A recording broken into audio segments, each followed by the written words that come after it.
My name's Ethan Caldwell, 43, a shrimper out of Bayou, LaBader, Alabama for the last 20 years. It's not a life of luxury, long nights on the Gulf, the smell of diesel and shrimp clinging to your skin. But it kept the bills paid and my wife, Lauren, in the lifestyle she always wanted, even if she never said thanks. I'd been feeling off for months, a gnawing pain in my chest I chalked up to the grind. Bad sleep, cheap gas station food, the stress of a boat always one repair from breaking down. I told myself it was nothing, until it wasn't. Somewhere off the coast of Mobile, the pain hit like a sledgehammer. I barely got the boat to dock before collapsing on the deck. My deckhand, Joey, called 911. Next thing I know, I'm airlifted to a hospital in Pensacola, Florida. Doctors said I had a massive heart attack, flatlined once in the chopper, again on the operating table. They put a stent in my heart and told me I was lucky to be alive.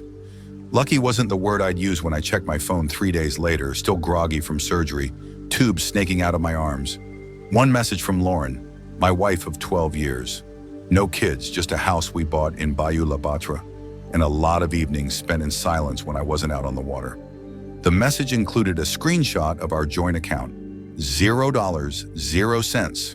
Below it, she wrote, "I've earned this after all I've put up with. $72,914.33. My emergency fund, my boat repair savings, my retirement nest egg, gone." I stared at the screen, my chest tight again, but not from the heart attack. I should have been furious. Instead, I felt hollow, like the tide had pulled everything out of me. I typed a single emoji, a fist bump, and hit send. When they discharged me the next day, I didn't go home.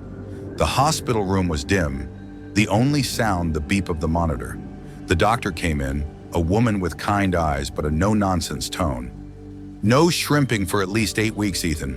Rest, no stress. You've got someone to pick you up tomorrow?" I nodded, lying through my teeth. That night I called my sister Tara, who lived in Gulf Shores about an hour away. We hadn't talked much lately, life gets in the way, but she didn't hesitate. "Need a place to stay," I said, "and don't tell Lauren."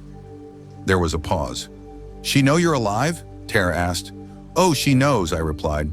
"She just doesn't know I'm not coming back." I met Lauren 13 years ago at a dockside bar in Biloxi. She was a bartender, all smiles and quick wit, stranded with a dead car battery. I jumped it for her, and she looked at me like I'd saved her life. We were married 9 months later. Not impulsive, but hopeful. I was 30, she was 28, both of us old enough to think we knew what we wanted.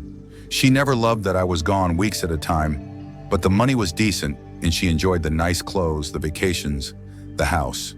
I'd call her every night from the boat, talking over the hum of the engine. Over the years, the calls got shorter. 5 minutes became 1. Then it was just texts. Made it to Mobile, all good. Looking back, I missed the signs. She stopped asking when I'd be home, started taking weekend trips with friends I'd never met. I trusted her. That's what you do in a marriage, right? Tara picked me up from the hospital and drove me to her small condo in Gulf Shores. She's a real estate agent, single, no kids, tough as nails after a messy divorce 5 years ago. "You eat yet?" she asked, tossing a burger on the coffee table. I wasn't hungry. I was thinking about the house I'd bought, the one I'd refinanced last year when rates dropped. Lauren said she was too busy to sign the papers, so I put it in my name only. Better credit score. She never asked about it. Then there was the medical power of attorney I'd set up after a buddy had a stroke and his wife couldn't make decisions. My nephew, Caleb, Tara's son, helped me with it. He's a paralegal, sharp kid, made sure it was airtight. "Lauren, know you're here?" Tara asked, handing me a soda. "Nope," I said. "Let's keep it that way." She raised an eyebrow. "She took everything." I nodded. "What's the plan, Ethan?" I took a sip, the carbonation sharp against my throat. "Rest, like the doc said. Then I figure out how to take my life back." That night, I couldn't sleep. I kept seeing Lauren's text, the screenshot of that empty account. I remembered the little things I'd ignored, her checking her phone at dinner, locking her laptop when I walked in, moving money to better accounts for higher interest. I'd been out at sea, blind to the storm brewing at home. On my second day at Tara's, I got a text from our neighbor, Ray, a retired Coast Guard guy who kept an eye on the place when I was gone. Haven't seen you. You okay? Lauren's got some dude over. Thought you should know. I read it twice. My jaw tight. Didn't reply. Later, I drove with Tara to a bank branch in Foley, not our usual one where everyone knew us. I asked for a fraud specialist, showed them Lauren's text and the hospital records proving I was unconscious when the withdrawals happened. The guy, mid-50s with a buzz cut, looked pissed on my behalf but kept it professional. Mr. Caldwell, we can open a fraud investigation, but joint accounts are tricky. She had legal access. Still, the timing, while you were incapacitated, could help. We'll need hospital documentation. I've got it, I said. And if this goes criminal, police get involved. I know, I replied, my voice steady. Back at Tara's, I made calls. First to my boat captain, telling him I needed medical leave. Then to the credit union where I had a small business account for my shrimping gigs. Lauren didn't know about it. Finally to a lawyer Tara recommended, Sarah Gaines. I need to know where I stand, I told her. The house, the money, everything. We set a meeting for the next day. That evening, Lauren texted again. Ethan, where are you? Your boat's at the dock. Did they tell you I stopped by? Then another. This is crazy. You can't just vanish. We need to talk. I didn't respond. Tara watched me from the kitchen. She's freaking out, she said. Good, I replied, closing my laptop. I just checked accounts Lauren didn't know about, investments I'd made because she never cared about boring finances. They were safe, for now.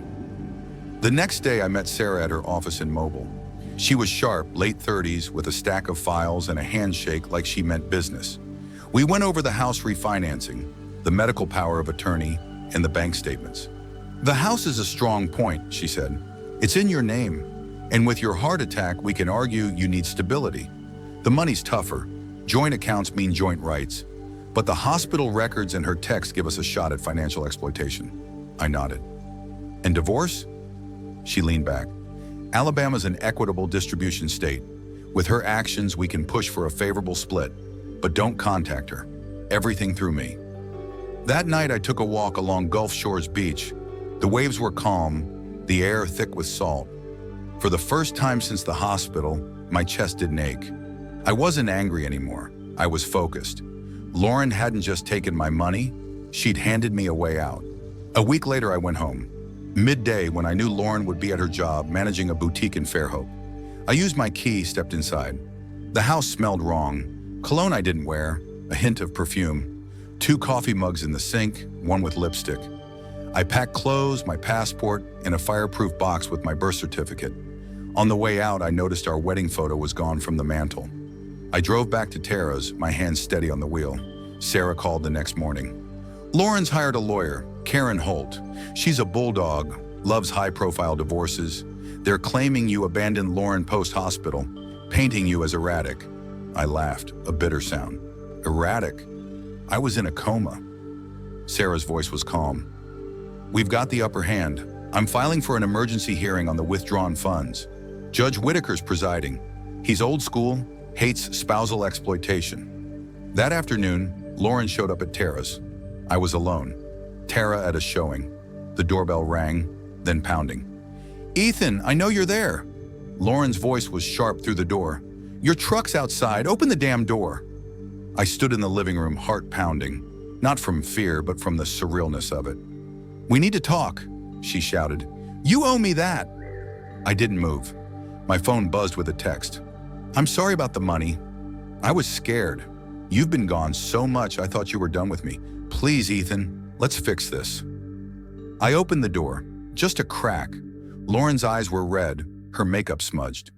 You thought I was done with you, I said, voice low. So you cleaned me out while I was dying? She flinched. It wasn't like that. I panicked. The house, you put it in your name. I thought you were cutting me out. I stared at her.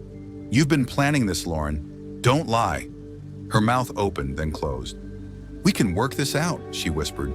I made a mistake. I shook my head. You made a choice. Now live with it.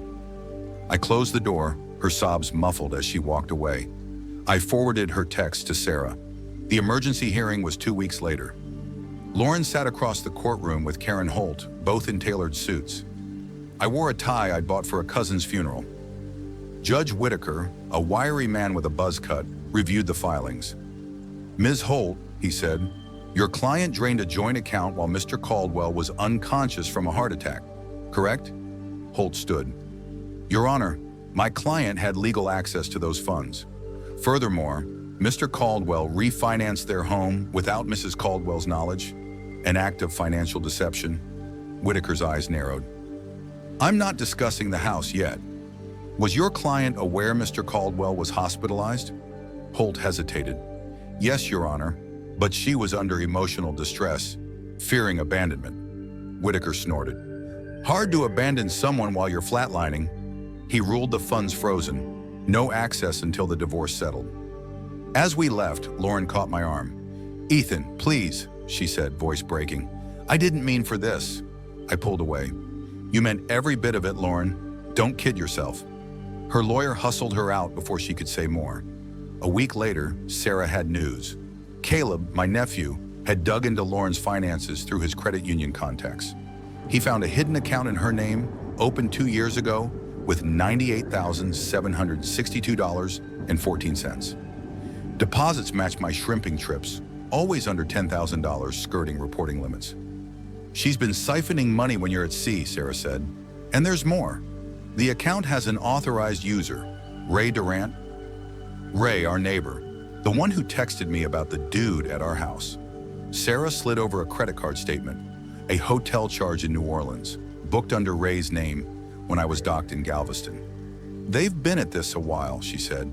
"Ray's been playing you, acting like the good guy while he's with Lauren." I leaned back, the betrayal sinking in.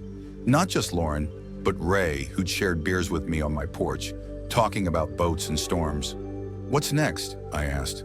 Sarah's eyes glinted. "We build the case, prove financial fraud, infidelity, the works. You want blood, Ethan? We'll get it." The next month was a blur of recovery and strategy. I moved back to the house after Sarah got a court order for temporary exclusive use, citing my medical needs. Lauren was staying at a condo in Fairhope, probably with Ray. Caleb kept digging, finding more. Ray had co-signed a loan for Lauren's business trips, which were really getaways with him. They'd upgraded our backyard deck last summer, paid with my money, boosting the house's value, my house now. One night I was grilling at Tara's when Lauren called. I answered, against Sarah's advice. "Ethan," she said, voice shaky, "I know you hate me, but hear me out. I was lonely. You were always gone. Ray, he was there. I didn't plan this."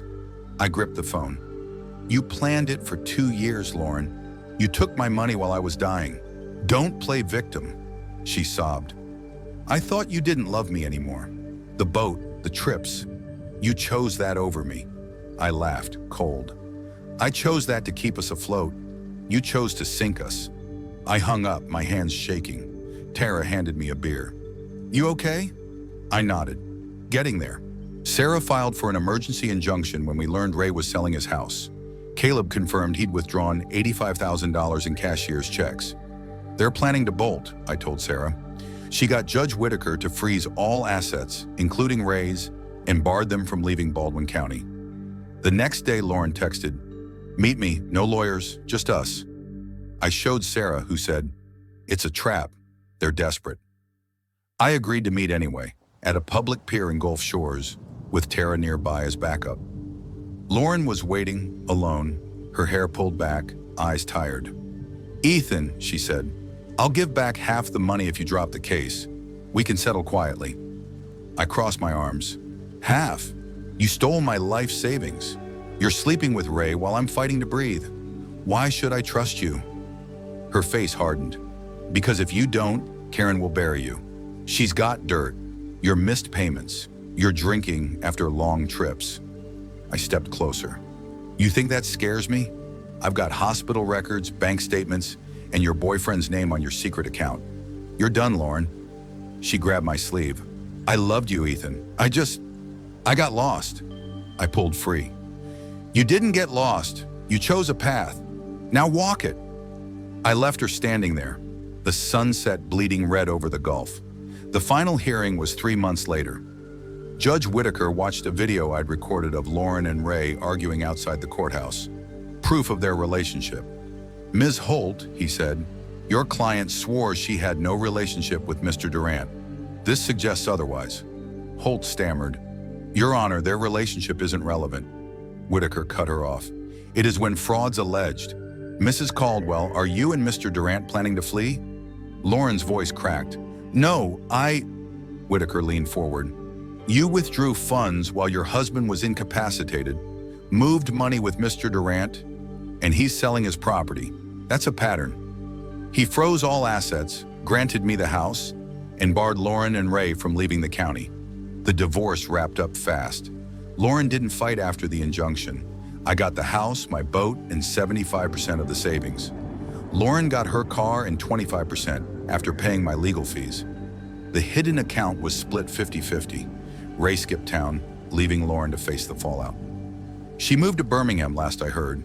I sold the house, bought a smaller place near Tara and Caleb, and started a charter fishing business. Less stress, home every night. Caleb's thriving at law school, partly thanks to my help. Sometimes folks ask if I'm bitter. I'm not. Lauren thought she'd broken me, but she forced me to fight for myself. I found an old photo of us at that Biloxi bar, all smiles. I kept it, not out of love, but as a reminder. Some lessons hurt like hell, but they make you stronger. The heart attack could have killed me. The betrayal could have crushed me. But I'm still here, living a life I built from the ashes of the one I lost.